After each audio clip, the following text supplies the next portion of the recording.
The first time Kemi heard his voice, it wasn't on the phone. It came from her own Bluetooth speaker. The device was switched off, yet it crackled to life and a deep whisper slipped through. "Kemi, I am watching you." She froze.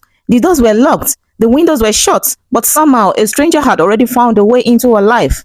That same day, a friend request arrived on Facebook. The profile seemed ordinary, but when a voice note followed, first Kemi thought it was a joke until he described some details no stranger could know. The color of her dress the day before, the broken street light outside her window. He began sweetly calling her queen, sending jokes, lifting her mood when she was down. He said he was a businessman, but soon the mask began to slip. In one photo he sent, Kemi noticed something chilling, faintly visible in the glass of his sunglasses, a reflection from a picture she had never taken. The demand soon followed. He started demanding, "Baby, help me to pay for my internet." When she refused, the threat escalated. He sent her pictures of herself sleeping, eating, walking down the street, photos that she has never took. Someone was watching her at night. One morning, she opened her door to find a small box waiting.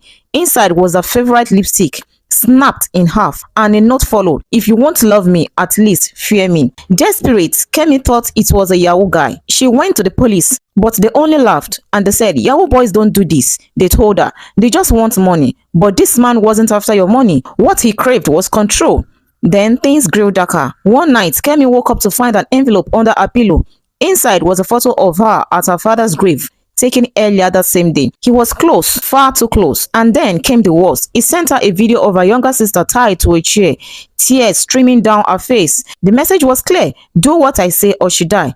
Terrified, Kemi called her sister immediately, only to discover that it was a fake video.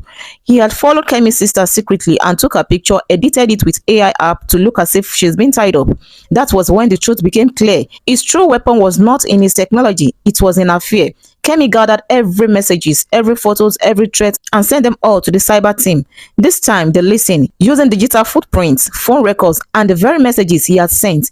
Investigators tracked him down. When he was finally arrested, the truth came out. He had been obsessed with Kemi for years, long before he had ever spoken to her. He had been watching from the windows, collecting pieces of the information of her life, feeding an unhealthy obsession that grew darker over time. But his reign of terror ended there. He was apprehended and taken into custody. From that day forward, he never showed up in Kemi's life again. Her nightmare was over, but her story stands as a warning and alert to anyone who might have find himself in a situation like hers. Be watchful and never ignore the signs, because sometimes obsession hides in the place you least expect.